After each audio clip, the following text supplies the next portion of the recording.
Hello students. So previous lecture में we did talk about the PCR, ठीक है, that is polymerase chain reaction.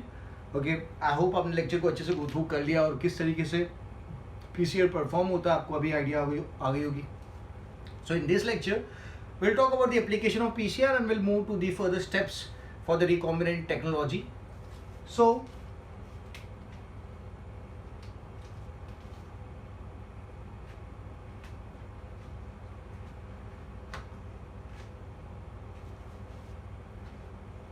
application of polymerase chain reaction. So काफ़ी wide range of applications है PCR के. We'll discuss some of them. That is detection of pathogen. Detection of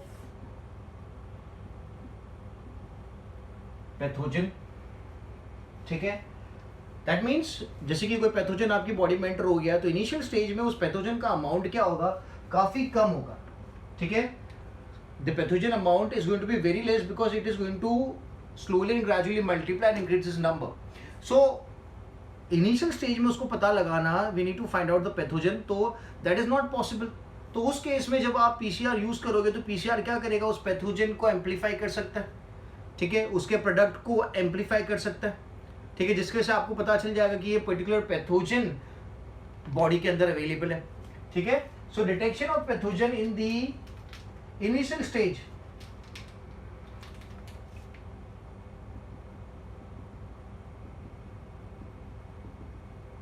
in its initial stage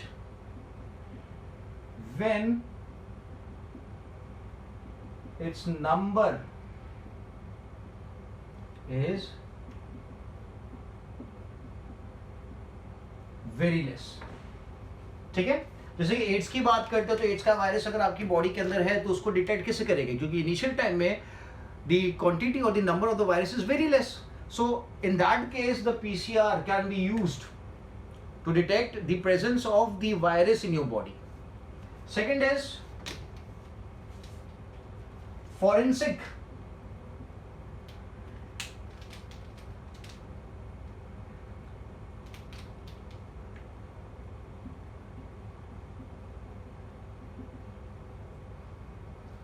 forensic में use कर सकते हैं, क्योंकि forensics में क्या होता है, फॉर एग्जांपल कोई ब्लड सैंपल आपको मिला है कहीं से, तो ब्लड सैंपल का अमाउंट काफ़ी कम होता है, या कोई भी सैंपल आपको मिला है, हेयर सैंपल है, सलाइवा है, उसमें से फिर अगर आप डीएनए एक्सट्रैक्ट करोगे तो डीएनए की क्वांटिटी भी कम होगी और फिर उसके ऊपर आप फर्दर टेस्ट परफॉर्म करोगे. तो as the quantity is less, the first intention क्या रहेगा, आप उसकी क्वांटिटी को बढ़ा दो so that you can perform couple of test. ठीक है, because sample available in case of a crime scene or any of the investigating scene is very less. ठीक है, so the intention is to get the more amount of DNA. So more amount of DNA can be obtained through PCR. So forensic में we can use PCR किस काम के लिए, as DNA quantity is very less. DNA की quantity काफी कम होती है, सो पीसीआर की मदद से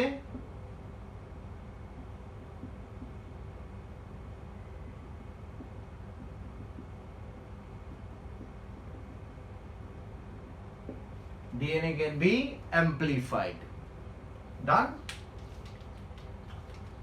it can also be used in case of prenatal diagnosis.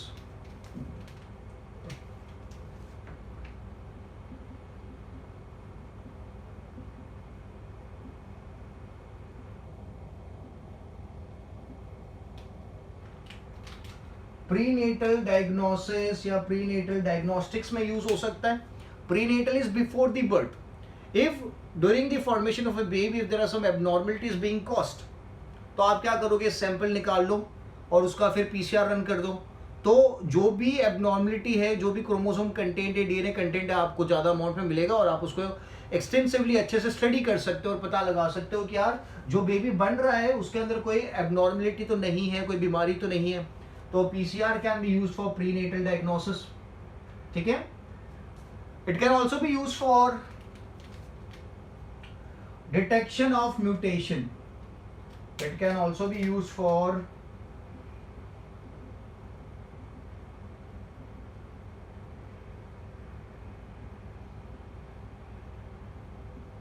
Mutation detect करने के भी काम में आ सकता है। एक और इंपॉर्टेंट इसका application that it is used in finding microbe in the soil. अगर कोई माइक्रोब है जो वेजिटेशन के लिए हार्मफुल है तो उस माइक्रोब को ढूंढने के भी काम में आता है पीसीआर। तो मैं लिख लेता हूं detection of any specific microbe,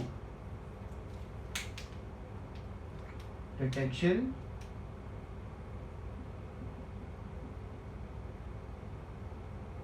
of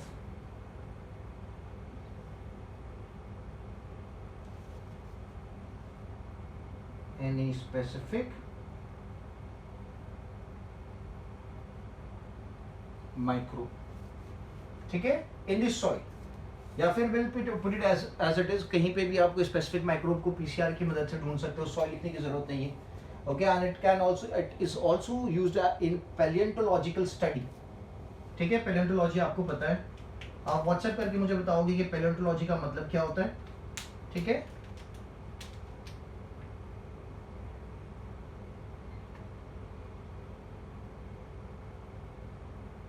palaeontological study. ठीक है, so this are some of the applications of PCR, there are lot of it, but मैं यहाँ पे सब डिस्कस नहीं कर रहा हूँ, मैंने इंपॉर्टेंट एप्लीकेशंस को डिस्कस कर दिया। ठीक है, तो detection of pathogen in its initial stage when the number is come, when the number is less, आप यूज कर सकते हो। ठीक है, फॉरेंसिक्स में यूज कर सकते हो, जहां पे डीएनए की क्वांटिटी काफी कम होती है तो आप डीएनए को एम्पलीफाई कर सकते हो। Prenatal diagnosis, when the baby is being formed, उस टाइम पे भी आप क्या कर सकते हो, डायग्नोसिस कर सकते हो कि यार बेबी के अंदर कोई एबनॉर्मलिटी, कोई डिसीज तो नहीं है। Detection of mutation, detection of any specific microbe in the surrounding, in the environment, in the soil, and palaeontological study. ठीक है, so these are the applications, some of the applications. So upon we were talking about the recombinant DNA technology की बात हो रही थी। so उसमें एक step जो अपन पढ़ रहे थे पीसीआर, ठीक है, जहां पे आपने चीजों को क्या किया,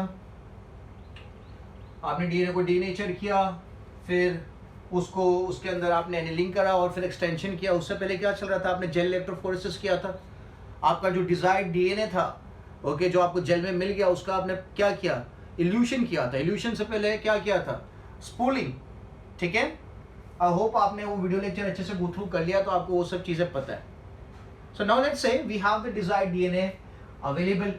ठीक है, आपने डिजायर्ड डीएनए का एम्प्लीफिकेशन भी कर दिया है, तो अब क्या करना है, उस डिजायर्ड डीएनए को आपको होस्ट के साथ, ओके, या फिर आपको उस डिजायर्ड डीएनए को ट्रांसफर कहां करना है, वेक्टर में ट्रांसफर करना है ना। ठीक है, तो मैं यहाँ पे लिखूंगा transfer of desired gene in the vector. और कौन सा एंजाइम आप यूज करते थे, अल्कलीन फॉस्फेटेस यूज किया जाता था।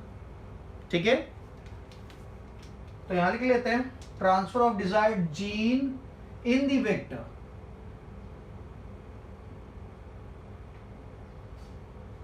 Transfer of desired gene in the vector. ठीक है, transfer of desired gene in the vector done, and this is done with the help of alkaline phosphatase enzyme. previous lecture में उसके बारे में बात हो चुकी है। ठीक है, so alkaline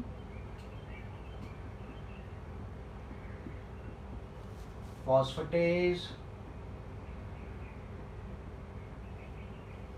enzyme is used. ठीक है,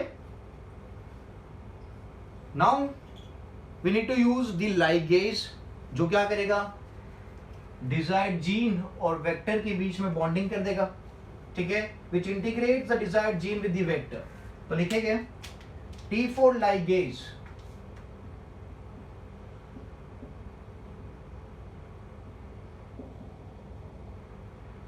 T4 ligase is used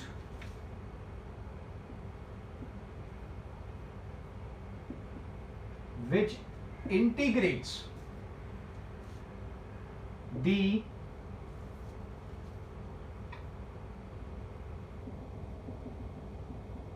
desired gene and vector, which integrates the desired gene and the vector. ठीक है, सो ये आपका बन गया रिकॉम्बिनेंट वेक्टर या फिर ट्रांसफॉर्मेंट वेक्टर बन चुका है. अब इस ट्रांसफॉर्मेंट वेक्टर को क्या करेंगे, it has to be transferred in the host. तो वो कैसे करते थे, so now the host cells are treated with calcium chloride और द हीट शॉक ट्रीटमेंट. ये भी लेक्चर में डिस्कस हो चुका है.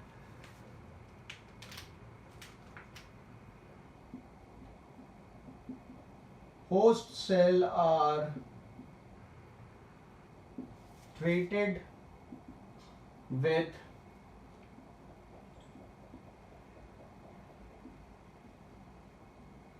calcium chloride और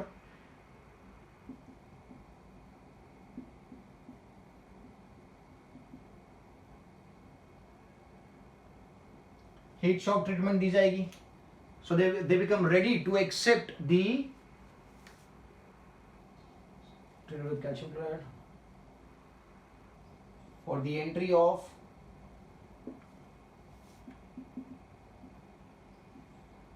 vector,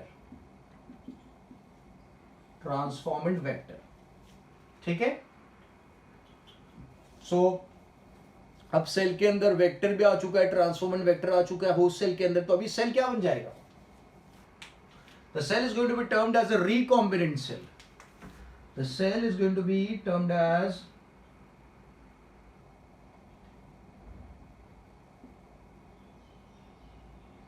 recombinant cell is formed. ठीक है, अभी जो recombinant cell बना है, it consists of a transgene. क्यों transgene, क्योंकि इसका खुद का भी जीन है प्लस आपने भी अंदर जीन इंसर्ट किया है. So it consists of transgene. This recombinant cell, it consists of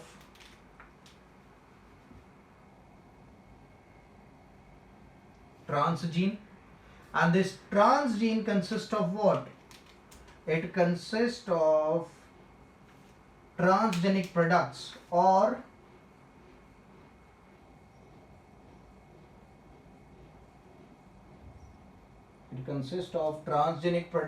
or we can term it as the recombinant products.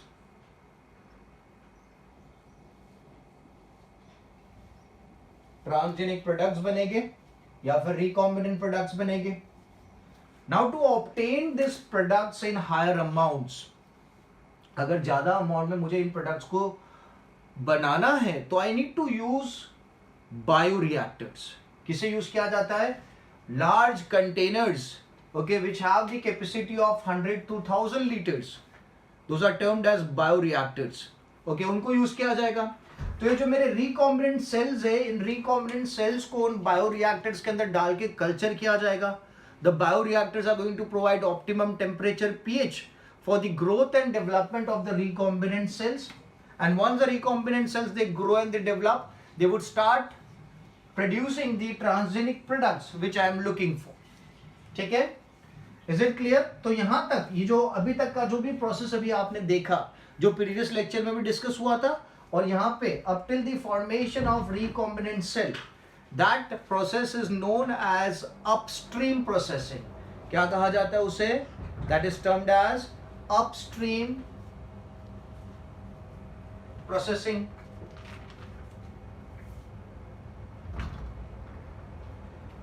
ठीक है, तो I'll write this down और मैं लिखूंगा till the formation of recombinant cell.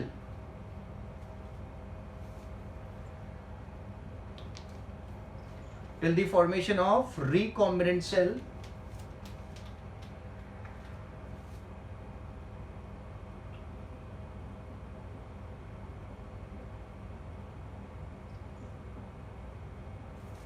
formation of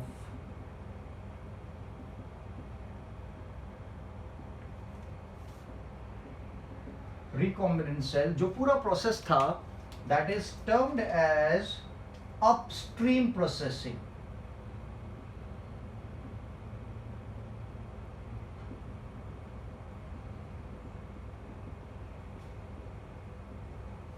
it is termed as upstream processing. ठीक है, simple and easy.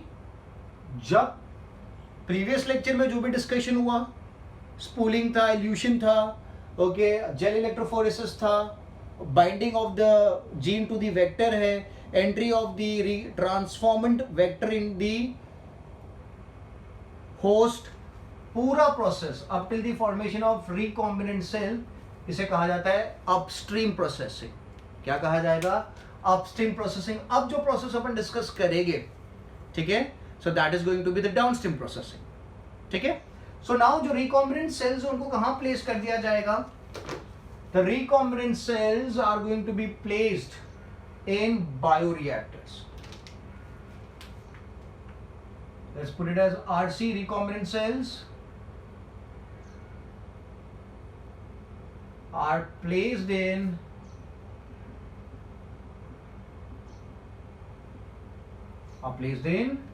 bioreactors.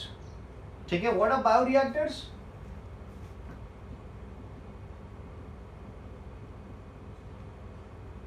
So bioreactors are large containers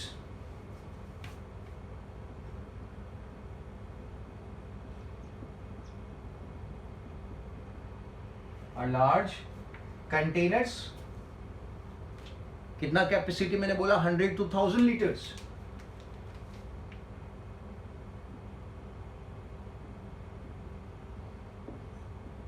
$100 to 1000 liters is their capacity.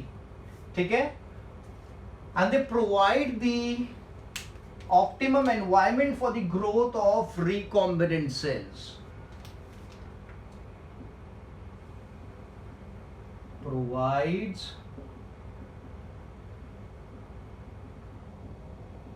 recombinant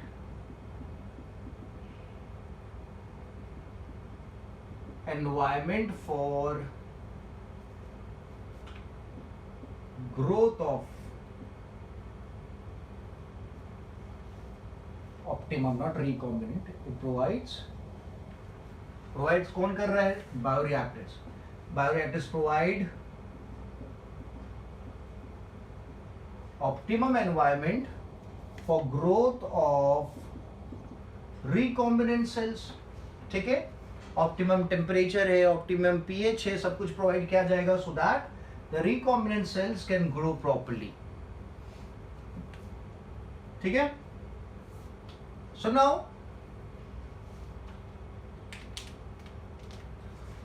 I'll draw a bioreactor. एक bioreactor बनाता हूं मैं।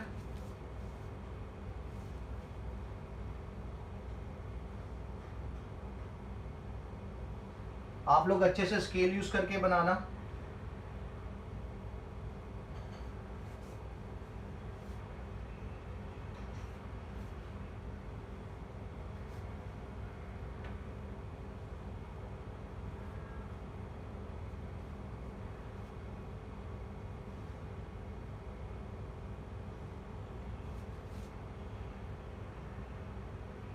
It is going to be the double layered structure.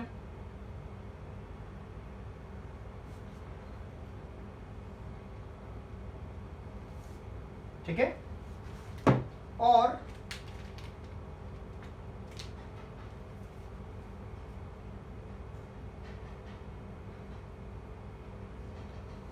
यहां ऊपर की तरफ there is a presence of stirrer.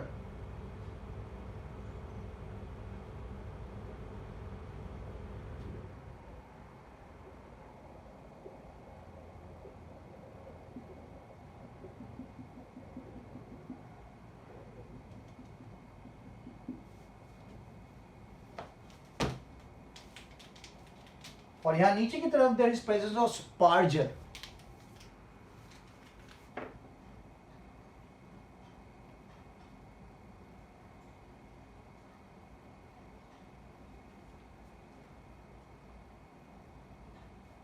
जो क्या करता है, यहां से एयर को ब्लो करता है।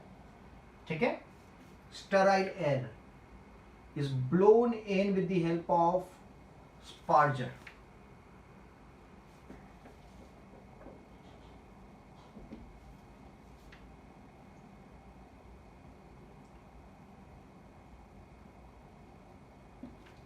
ठीक है, तो यहाँ पे एयर बबल्स आएंगे,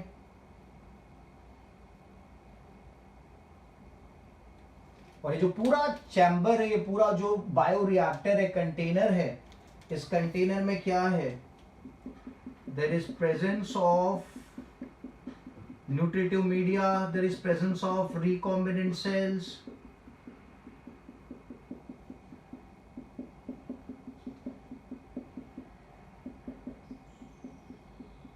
है ना, सेल का कल्चर हो रहा है, यहाँ पे रिकॉम्बिनेंट सेल्स को कल्चर किया जा रहा है, और यहाँ पे स्टेराइल एयर अंदर प्रोवाइड की जा रही है। तो ये एयर बबल्स है जो स्पार्जर से रिलीज हो रहा है। ठीक है, ये जो ऊपर मैंने स्ट्रक्चर दिखाया है ये स्टरर है, जो क्या करेगा, पूरा घूमेगा गोल, it is going to rotate.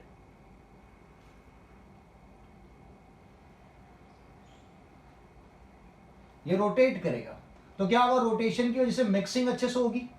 ठीक है, तो ये क्या चीज है, this is a stirrer, this is a sparger, this is a sparger, और यहां से क्या जा रहा है, there is, this is sterile air. ठीक है, समझ में आ गया। तो बाकी का जो कंपोनेंट है वो क्या है, so it is recombinant cells है, न्यूट्रिटिव मीडिया है। ठीक है, और काफी सारी चीजें यहां पे अवेलेबल होगी। तो यहां पे अगर आप देखो तो आप एक बार सब चीजें अंदर डाल दोगे, ठीक है, ये काम करेगा, इसको स्टर करेगा, इसको स्टेराइल एयर प्रोवाइड होगी, और फिर क्या होगा, आफ्टर अ पर्टिकुलर टाइम आप इसको बंद करके इसके अंदर से you have to take out the what you call, extract out the recombinant products. मतलब it has to be operated batch wise, कि एक बार स्टार्ट किया, स्टार्ट करने के बाद वापस आप बंद करोगे जब ये पूरा आपको रिकॉम्बिनेंट प्रोडक्ट्स मिल जाएगा, तो you have to stop the process and extract out the contents. ठीक है, दूसरा जो बायोरिएक्टर है जो मैं बनाऊंगा, इट्स अ कंटिन्यूअस बायोरिएक्टर। उसमें आपको स्टॉप करने की जरूरत नहीं है, बैच वाइज नहीं होगा, आपने एक बार ऐड कर दिया सब चीजें, कंटिन्यूसली एडिशन न्यूट्रिटिव मीडिया का, रिकॉम्बिनेंट सेल्स का दिया जाएगा, और कंटिन्यूसली चलता रहेगा। इसका जैसा नहीं कि बैच वाइज काम नहीं करेगा, एक बार चालू किया फिर बंद करो, एक्सट्रैक्ट करो चीजों को, नहीं। तो ये जो है बायोरिएक्टर, इस बायोरिएक्टर का नाम क्या है, this is स्टेरर sparger bioreactor. It is not continuous. Stirrer Sparger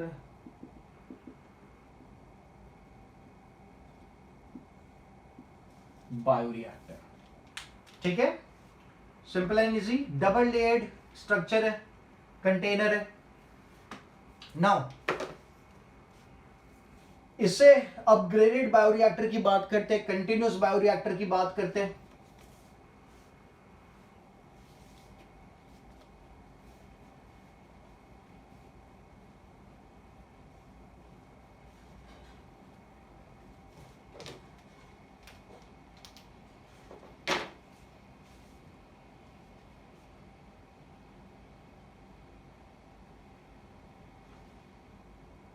scale से बनाना आप लोग अच्छे से डायग्राम।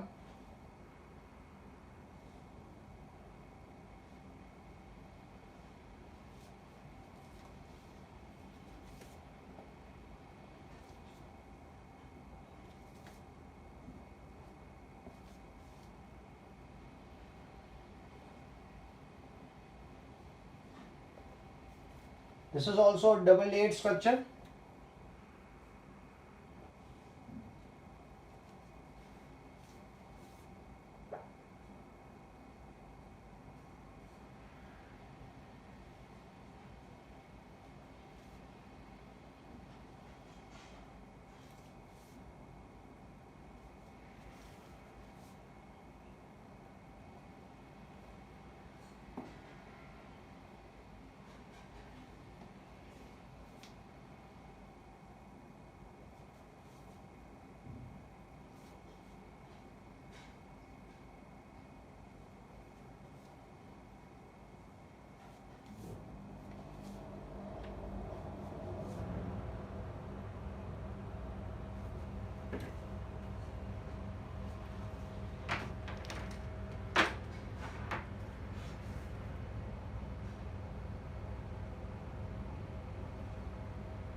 ये भी डबल लेयर्ड स्ट्रक्चर है।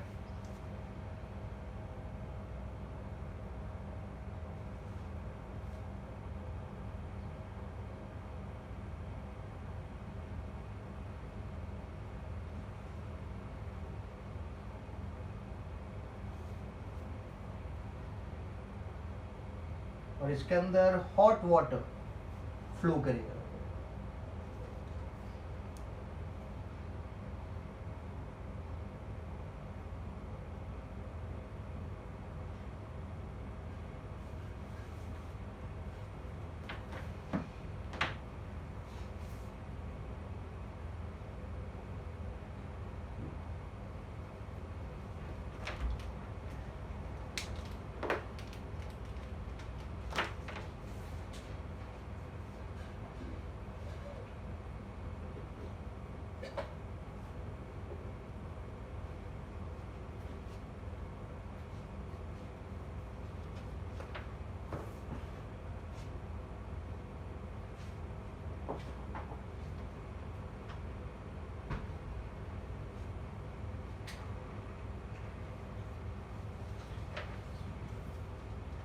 यहाँ पे टेम्परेचर कंट्रोल का डिवाइस लगा होता है, और यहाँ पे एक आउटलेट है, सॉरी इनलेट है, जहां से जो मैं बता रहा था गर्म पानी को अंदर डालेंगे। There is an inlet available here.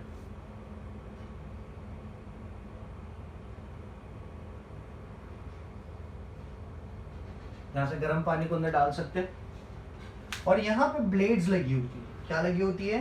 This presence of blades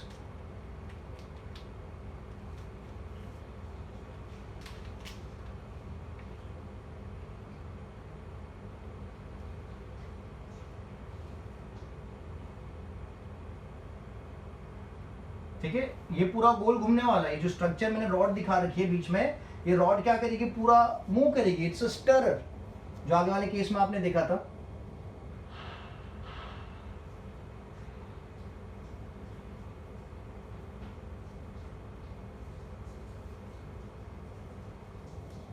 ठीक है।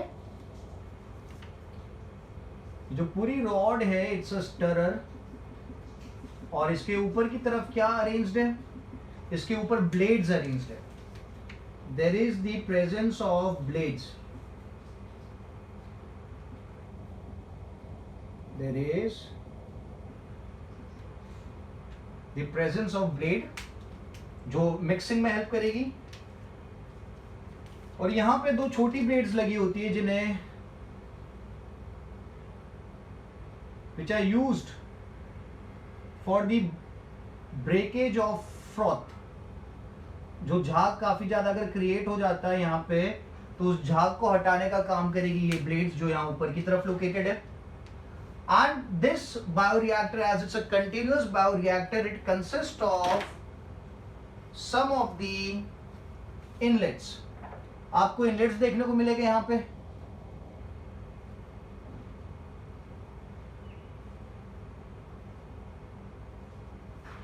ठीक है, ये इनलेट्स दिखा रहा हूं मैं।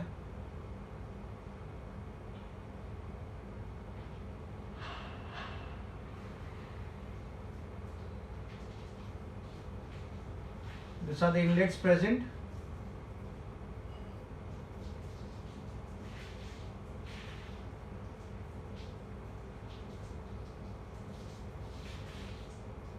ठीक है, यहाँ पे इनलेट्स प्रेजेंट है। चीजों को अंदर डाल सकते हैं यहाँ से।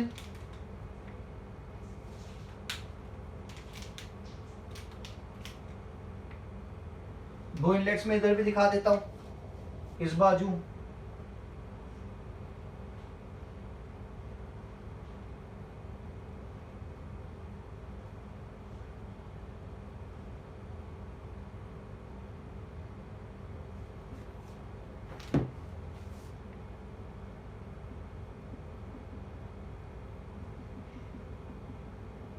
ठीक है, और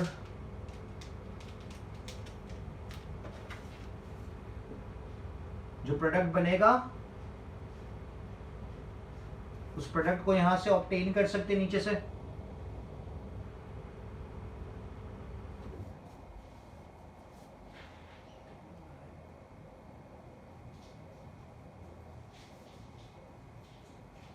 ठीक है, the product can be obtained like from the and.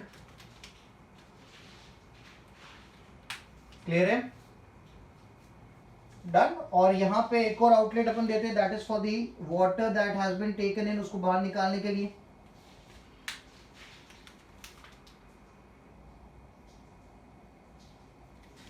Done, okay. और यहाँ पे देयर इज प्रेशर इंडिकेटर, यहाँ टॉप की तरफ मैं एक प्रेशर इंडिकेटर दिखाता हूं।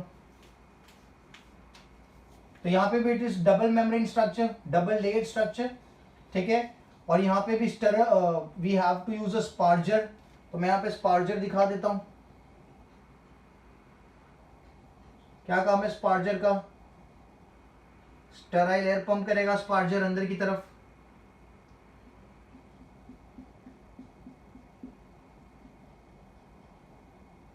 ठीक है,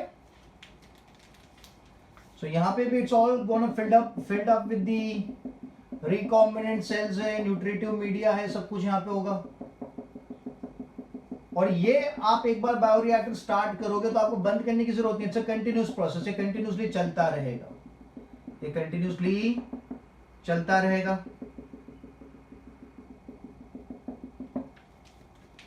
ठीक है, बाहर की तरफ पानी होगा, तो मैं यहाँ वाटर मॉलिक्यूल्स इस तरीके से दिखा देता हूं।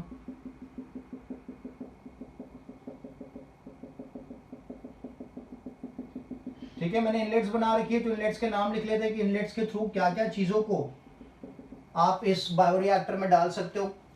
सो this is for O2 supply, this is for O2 supply.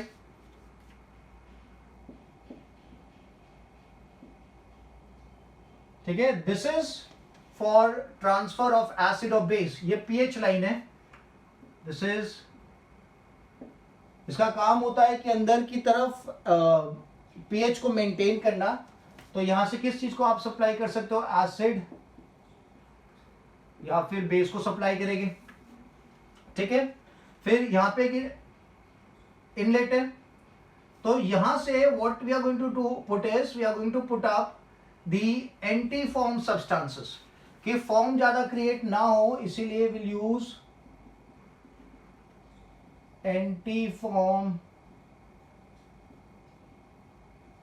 Substances को यहां से ऐड करेंगे।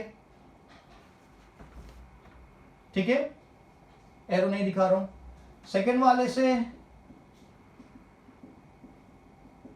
न्यूट्रिएंट्स ऐड करेंगे, क्योंकि मैंने बताया इट्स अ कंटिन्यूस प्रोसेस, तो न्यूट्रिएंट तो खत्म हो जाएगा ना एक पॉइंट के बाद, तो आपको कंटिन्यूसली न्यूट्रिएंट भी ऐड करना पड़ेगा, ज्यादा झाग ना बने इसलिए एंटीफॉर्म सब्सटेंसेस ऐड करने पड़ेंगे।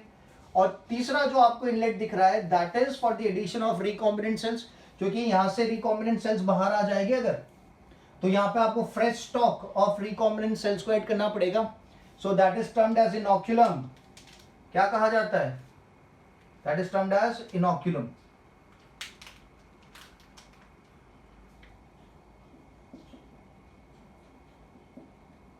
That is termed as inoculum, और अपने केस में we'll put it as RC, that is recombinant cell का सप्लाई किया जाएगा। And this is for water.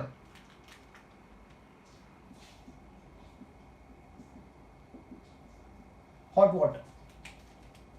ठीक है? And this knob here is for temperature control. ये जो यहाँ पे knob है, ये किस चीज के लिए? ये है टेम्परेचर कंट्रोल करने के लिए। This is a temperature controlling knob. ये है स्पार्जर, जो आपने आगे भी देखा था, स्टेराइल एयर, यहां से क्या पास होगा? अंदर की तरफ स्टेराइल एयर पास होगी। ठीक है, this are what? This are blades, flat blade. ठीक है, it's a flat blade stirrer. ठीक है, फ्लैट ब्लेड्स लगी हुई है, और यहां पे छोटी ब्लेड्स भी लगी हुई, जिसको मैंने नाम दूंगा this is a form breaker. ऊपर की तरफ जो ज्यादा फॉर्म क्रिएट होगा ना, उसको तोड़ने का काम करेगा ये वाला blade. which is a form breaker. और ये जो ऊपर है ये प्रेशर इंडिकेट करेगा. दिस इज अ मीटर जो प्रेशर इंडिकेट करने का काम करेगा. ठीक है.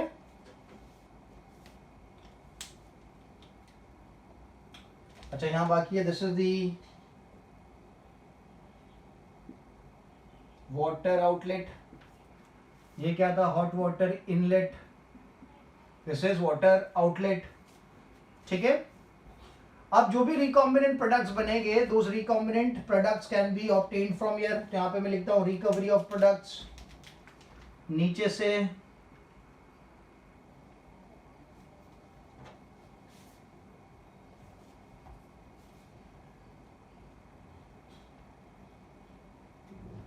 रिकवरी ऑफ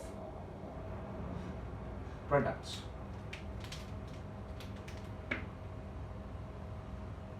ठीक है. So it's a continuous process. आपको कंटिन्यूस सप्लाई करना पड़ेगा ऑक्सीजन का, इनोक्यूलम का, न्यूट्रिएंट्स का, जो कि न्यूट्रिएंट्स खत्म हो जाएंगे, रिकॉम्बिनेंट सेल्स खत्म हो जाएंगे, ये स्टर होता रहेगा. This is going to keep moving. ठीक है. मिक्सिंग का काम करेगा. ये क्या? फॉर्म ब्रेकर है. जो भी झाग बनेगा ऊपर की तरफ उसको ब्रेक करने का काम करेगा. पीएच लाइन है जहां से आप एसिड और बेस अंदर ऐड कर सकते हो, so that the pH can be maintain. ठीक है. सो ये जो बायोरिएक्टर है इसका नाम क्या है? This is termed as the continuous type bioreactor. This is अ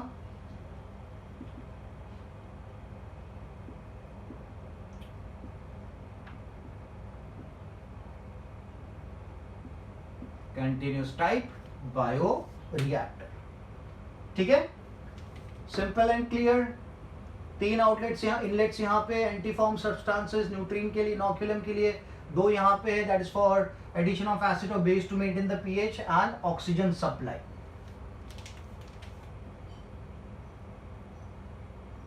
ठीक है. तो आप इसको बना सकते हो. ये पूरा अंदर क्या है? रिकॉम्बिनेंट सेल्स है, न्यूट्रिशन है, ऑक्सीजन है. ठीक है. यहाँ पे अंदर कल्चरिंग हो रहा है. डन. और यहाँ it's a double layered structure. अंदर की तरफ हॉट वाटर फ्लो करेगा. Done. So let's move ahead. मैं इसको रब करता हूं. This is a continuous type bioreactor. इससे पहले आपने कौन सा देखा? Stirrer sparger type bioreactor.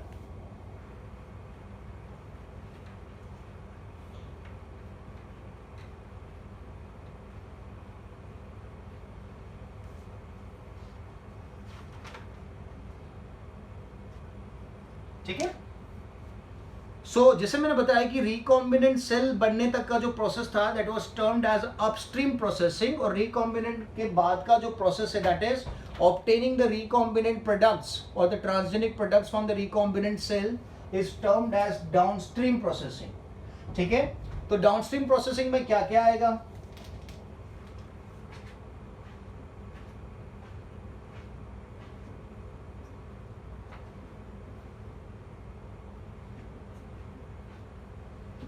अगर डाउनस्ट्रीम प्रोसेसिंग की बात करते हैं तो downstream processing would consist of isolation of recombinant products. है ना? Isolation of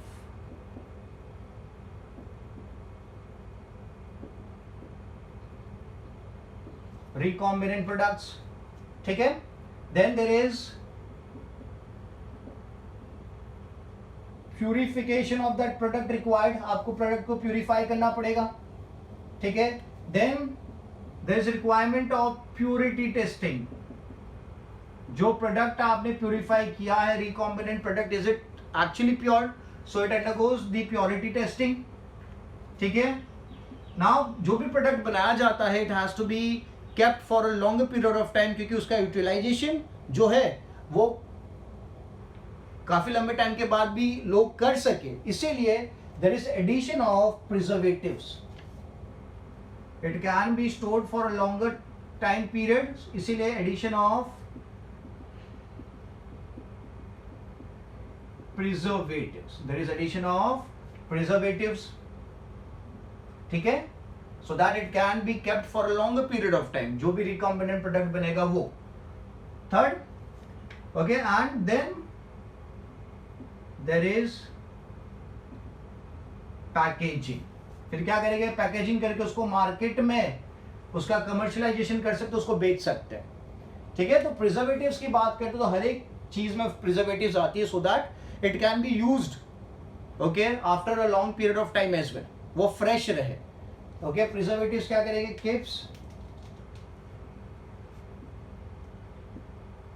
keeps recombinant products fresh and consumable। ठीक है, तो every product in the market which is available contains large और small amount of preservatives.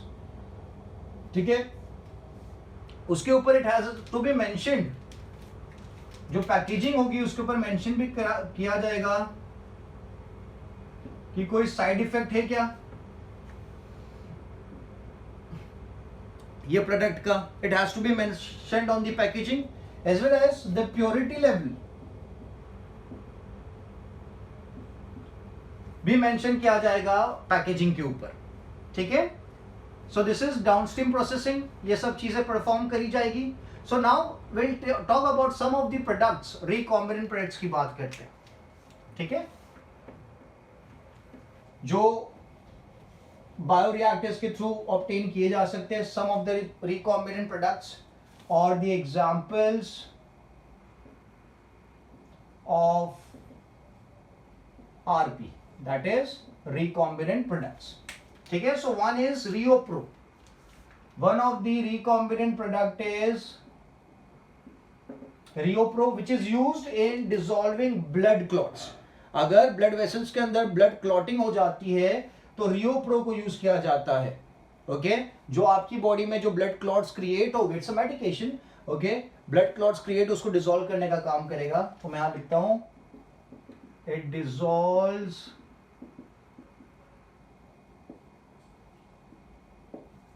Blood clots. ठीक है, दूसरा जो है दैट इज एस्पार्जिनेस, दैट इज एस्पार्जिनेस। अगर एस्पार्जिनेस की बात करते हैं तो it is use for the treatment of cancer.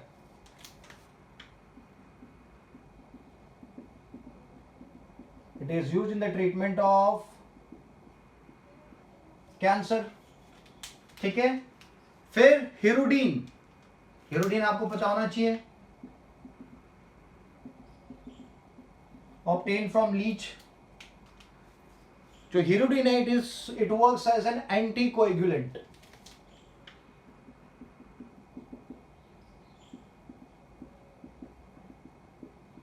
It works as anticoagulant.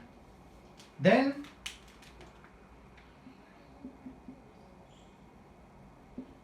DNase। Okay, DNase is an enzyme which is used for the treatment of cystic fibrosis।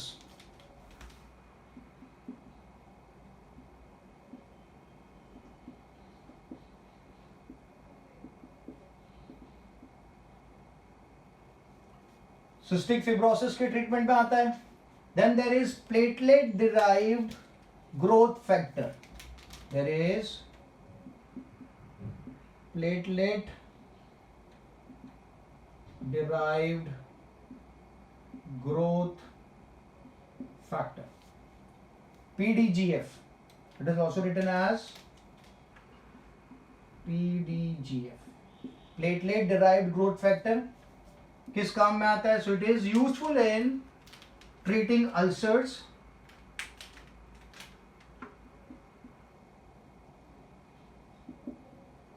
treating ulcer, या फिर it can be used for treating diabetic ulcers। ठीक है, and it is also used in treating wound healing। ये wound healing में भी काम आता है।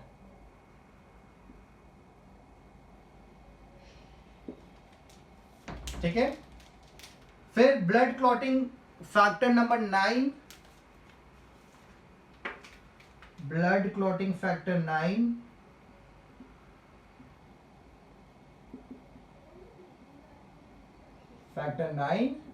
and blood clotting factor 11, ठीक है, ये दो भी बना सकते हैं अपन। Blood clotting factor 9 is useful in treatment of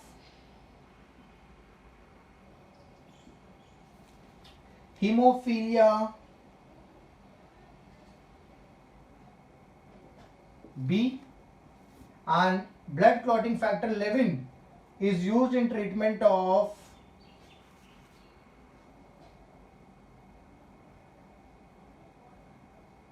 haemophilia C, ठीक है।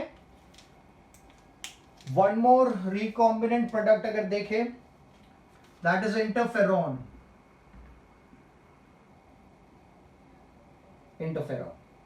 Interferon is used for the treatment of hepatitis. It is used in the treatment of hepatitis. ठीक है, सो मैंने कितने प्रोडक्ट्स बता दिए? 1 2 3 4 5 6 7 8 products I have discussed. These are all the examples of recombinant products which are produced through bioreactors, ठीक है। सो रियोप्रो blood clot को dissolve करने का काम करेगा, एस्पार्जिनेस कैंसर को ट्रीट करने का काम करेगा, hirudin works as anticoagulant, DNase treatment of cystic fibrosis के काम में आता है, PDGF that is platelet derived growth factors, they are used in treatment of ulcers, diabetic ulcers या फिर वुंड हीलिंग के काम में आता है। Blood clotting factor 9 treatment of haemophilia B, and blood clotting factor 11 treatment of hemophilia C, and interferon that is for treatment of hepatitis treatment, that is hepatitis के treatment में आता है, ठीक है। So this was all about the recombinant products. Done. अब मैं एक छोटी सी और बात कर लेता हूँ, जैसे कि जो डीएनए या जो जीन वेक्टर में इंसर्ट किया है ना, जो जीन ऑफ इंटरेस्ट है या जो डीएनए है जिसको वेक्टर में इंसर्ट किया है, that is termed as passenger DNA. उसे क्या कहा जाता है? पैसेंजर डीएनए कहा जाता है।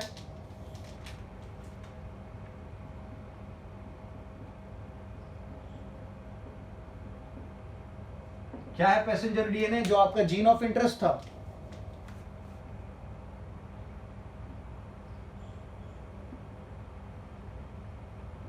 जो जीन ऑफ इंटरेस्ट था उसे आपने वेक्टर में डाला।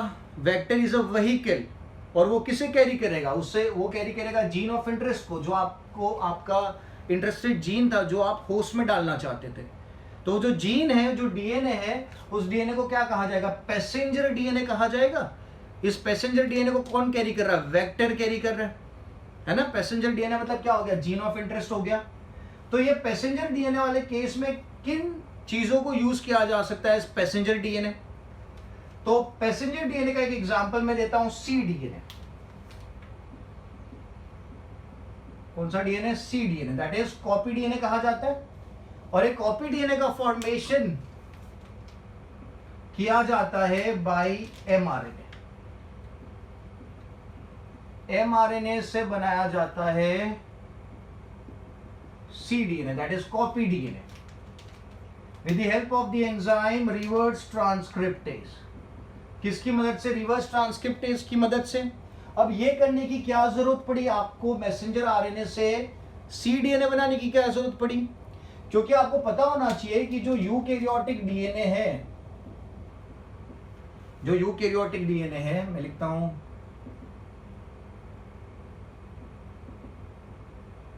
Eukaryotic DNA contains both the coding sequence and the non coding sequence. मुझे as a passenger DNA non coding sequence तो नहीं चाहिए ना, that is going to be waste. I require only coding sequence. तो यहां लिखते हैं जो यूकैरियोटिक डीएनए होता है, it consist of exons and introns. Exons are the ones which code for proteins and introns they do not code for proteins, ठीक है। तो I need a sequence that only contains the sequence that only contains protein information। मुझे non coding sequence नहीं चाहिए। तो अगर मैं सीधा डीएनए को यूज करूंगा एज ए पैसेंजर डीएनए, तो उसके पास तो क्या होगा? एक्सोन भी होगा, इंट्रोन्स भी होगा। But I only want in exons, मुझे सिर्फ एक्सोन्स चाहिए। तो उस केस में आपको पता है कि जब मैसेंजर आरएनए रेडी होता है, ठीक है, आफ्टर गोइंग स्प्लाइसिंग, ओके, जो मैच्योर मैसेंजर आरएनए बनता है उसके पास सिर्फ क्या होता है, ओनली एक्सोन्स होते हैं। तो अगर मैं मैसेंजर आरएनए को यूज करके रिवर्स ट्रांसक्रिप्टेज एंजाइम की मदद से cDNA बनाता हूं, कॉपी डीएनए, तो उसके पास भी सिर्फ क्या होगा, ओनली एक्सोन्स प्रेजेंट होंगे, इंट्रोन्स नहीं होंगे, ठीक है। तो that is what I want, I only want exons, मुझे इंट्रोन्स की रिक्वायरमेंट नहीं है क्योंकि ये प्रोटीन सीक्वेंस कैरी नहीं करता है, they are not coding for proteins, ठीक है। So that is the reason I use cDNA, copy DNA. और कॉपी डीएनए को कैसे बनाया जाता है, मैसेंजर आरएनए से रिवर्स ट्रांसक्रिप्टेज की मदद से बनाया जाता है, ठीक है। दूसरा I can use is synthetic DNA, ठीक है। सिंथेटिक डीएनए तो आप समझ ही गए हो। तो synthetic DNA that is artificially synthesize. अब जब आप आर्टिफिशियली बनाओगे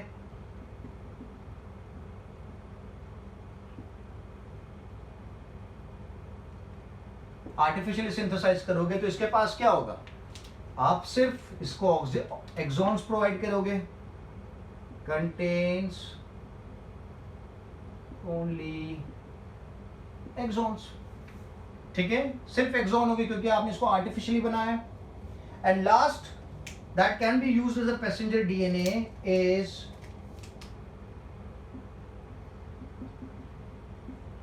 rDNA, okay, that is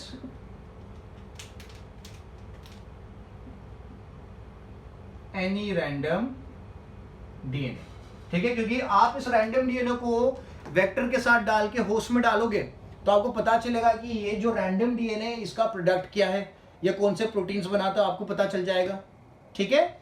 so passenger DNA is your gene of interest, आप ये चीजें यूज कर सकते हो।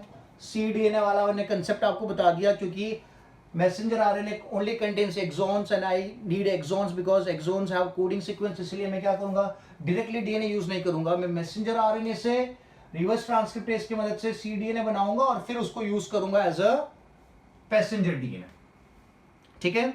So this was all about the chapter, ठीक है, जो आपने चैप्टर देखा अपन पढ़ रहे थे। तो जितने भी इंफॉर्मेशन मैंने इस लेक्चर में प्रोवाइड करी, इस चैप्टर में प्रोवाइड करी है, those are going to be very very important, ठीक है। सो मेक श्योर आप अच्छे से लेक्चर को गो थ्रू करो, अच्छे से नोट्स बनाओ, नोट्स बनाने के बाद मुझे व्हाट्सएप कर देना, okay. If any doubts drop me a message. तो आज के लेक्चर में बायोरिएक्टर पढ़ लिया है, दिमाग में आपको आ जाना चाहिए अच्छे से, और पैसेंजर डीएनए और जो प्रोडक्ट बनते हैं बायोरिएक्टर्स में वो भी पढ़ लिए, ठीक है। So I'll keep this much for the lecture. In the next chapter, we would talk about a new chapter. ठीक है? चलो, bye bye. Thank you.